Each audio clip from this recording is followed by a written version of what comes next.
किसान यूनियन के साथी भाई, ये मैडम सोचे कि क्यों हम यहाँ धक्का खा रहे हैं, हमारा अधिकार हमसे क्यों दबाया जा रहा है, क्यों छीना जा रहा है। शासन और प्रशासन का ये कर्तव्य बनता है कि जो एक बॉर्डर पर एक सिपाही खड़ा हुआ है उसकी परिवार और उसकी संपत्ति की देखभाल करे। भाइयों, मेरा आग्रह यही है कि न्याय के अंतर्गत, अनुशासन के अंतर्गत अपना धरना चालू करें।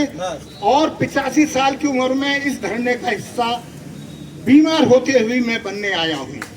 बहुत बढ़िया साहब, बहुत बढ़िया। समय समय पर मैं आपका साथ तन मन और धन से दूंगा।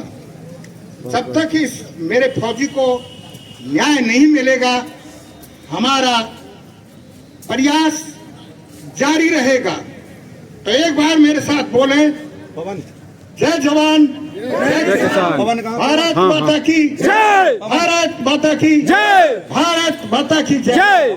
अंत में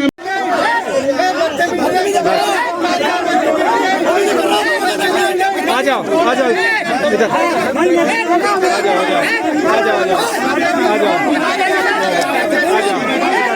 क्या है, क्यों दबाव क्यों बना रहे हो, ये दबाव क्यों बना जा रहा है।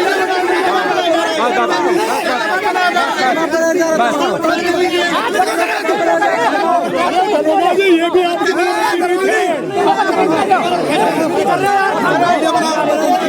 सुन रहे, हाँ गोली खाएंगे तो गोली मार दो, गोली पीछे गोली चलाने हम लोग आते क्या, हम काम कर रहे हैं, समझा रहे हो तुम हमें।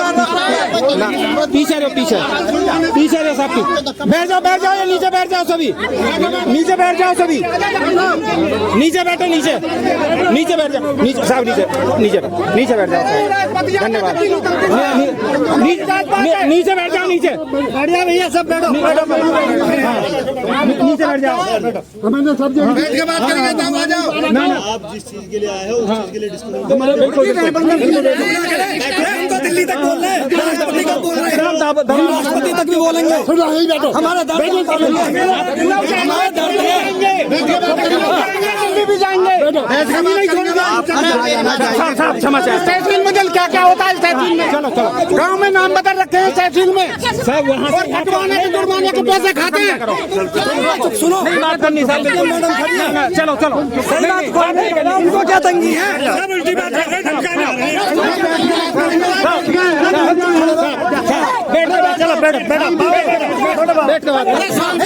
बच्चे नहीं है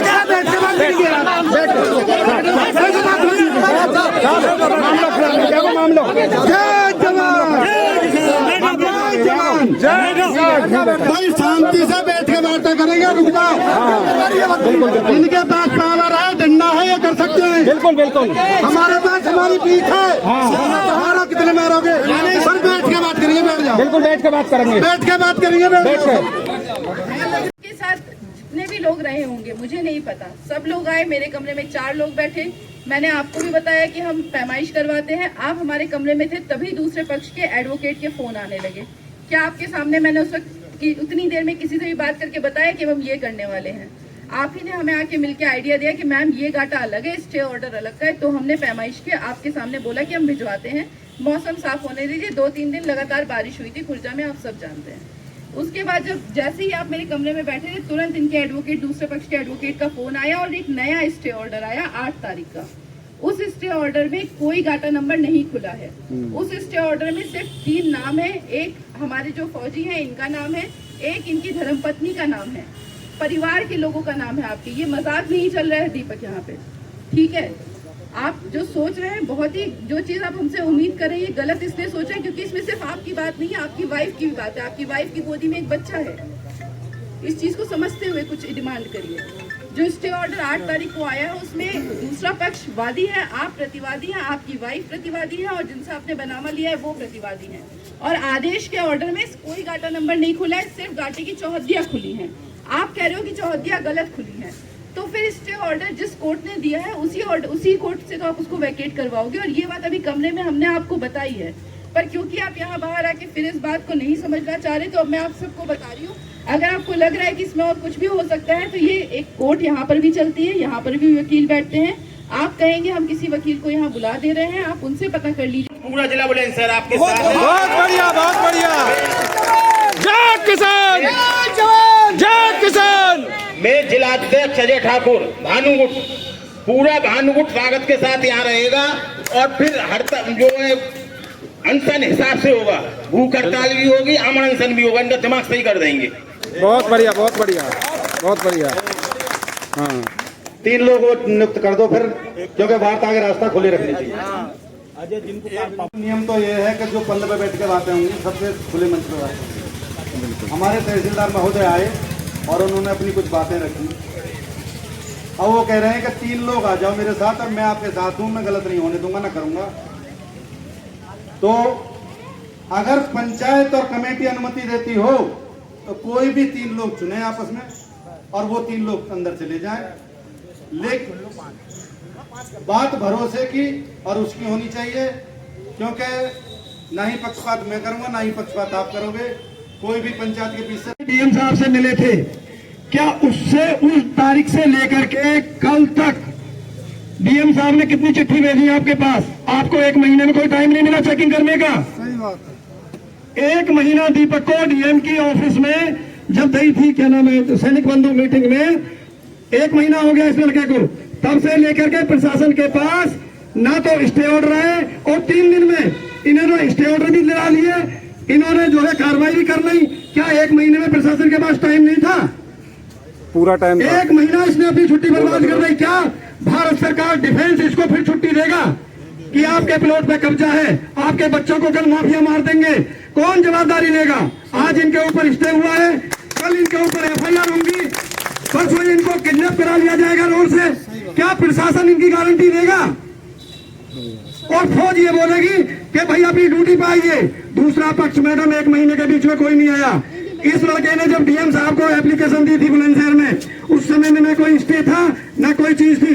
क्या प्रशासन को, क्या डीएम साहब को, एसडीएम मैडम को, तहसीलदार को, कानूनगो को और पटवारी को इतना टाइम कैसे लग गया कि अगले ने स्टे भी ले लिया और इसकी एप्लीकेशन पर सुनवाई नहीं हुई?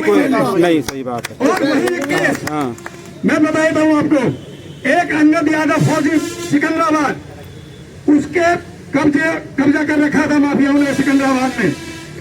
उस माफिया ने पेट्रोल अपने ऊपर डाल करके और एसडीएम सिकंदराबाद की गाड़ी के आगे बोला मैं जल के मरूंगा, नहीं तो वहां पे मेरा कब्जा करवाइए। उस फौजी का काम रुकवा दिया गया कि आप यहाँ वो नहीं करेंगे, पुलिस भेज दी दुनिया भर की। और जब डॉक्यूमेंट निकले तो प्लॉट किसके नाम? फौजी के नाम। और एसडीएम साहब ने आदेश कर दिया कि जब तक इस पे काम नहीं चलेगा, 4 पुलिस वाले बैठा दिए वो चेयर लेकर के। ये है हमारा प्रशासन। सही बात। काम उसका होता है जो दबंग है, जिसकी जेब में पैसा है। जिसके पास पैसा नहीं है, दबंग नहीं है, संख्या बल नहीं है, उसकी कोई सुनवाई नहीं है।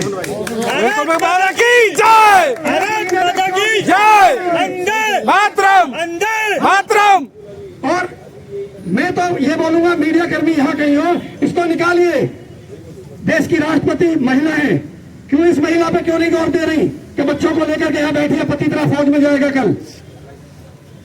ये प्रशासन और ये हृदय से बहुत कष्ट भी हुआ है और आपका पूरा सम्मान हमारे नजरों में है। इस भाई के लिए जो भी मैक्सिमम संभव हम कर सकते हैं वो अपनी तरफ से सब कुछ करेंगे, ठीक है। और कोशिश यही रहेगी कि जल्दी से समाधान। बहुत बढ़िया भैया। आप सभी को ये बात बता दें कि दीपक पहले दिन से आप आ रहे हो और हम लोग लगातार आपके साथ हैं और आगे भी आपके साथ तब तक खड़े रहेंगे जब तक आप सही होंगे, और आप सही हैं अब। बहुत बढ़िया। जितना